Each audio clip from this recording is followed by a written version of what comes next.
ഇന്ന് ഡെല്ലിൻ്റെ ഒരു 2 ലാപ്പാണ് വന്നിരിക്കുന്നത്. ബോർഡ് സർവീസായിട്ട്. നമുക്ക് ജസ്റ്റ് കംപ്ലയിൻസ് കാണിച്ചു തരാം. ഇത് കണ്ട, ബട്ടൺ ഓണാക്കി ലൈറ്റ് സംഭവങ്ങൾ, കീബോർഡിൽ ലൈറ്റ് സംഭവങ്ങൾ കാണാനുണ്ട്, പക്ഷെ ഡിസ്പ്ലേ കാണിക്കുന്നില്ല. അപ്പോൾ നമുക്ക് ലാപ്പ് അഴിക്കണം. ലാപ്പ് അഴിച്ചിട്ട് ബോർഡിൽ ഓൾമോസ്റ്റ് വോൾട്ടേജസ് ഒക്കെ വരുന്നുണ്ട്, എന്നാലും ഡിസ്പ്ലേ വരെയുള്ള വോൾട്ടേജസ് ഒന്നും കാണിക്കുന്നില്ല. അപ്പോൾ ബോർഡ് അഴിച്ച് നമുക്ക് കൈ കിട്ടിക്കഴിഞ്ഞാൽ ബാക്കി ചെക്ക് ചെയ്യാം. ബോർഡ് കിട്ടിയിട്ട് നമ്മൾ ചെക്കിങ്ങിലാണ്. ഏകദേശം കംപ്ലൈൻറ്റ് ഐഡൻറ്റിഫൈ ചെയ്ത് ഈ കമ്പോണൻസ് റീപ്ലേസ് ചെയ്യാണ്.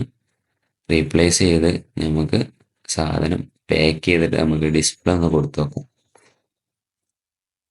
ഓക്കെ, നമുക്ക് ഡിസ്പ്ലേ കൊടുത്തു നോക്കാം.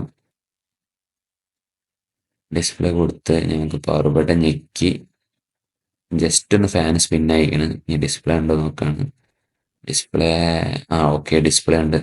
Thank you.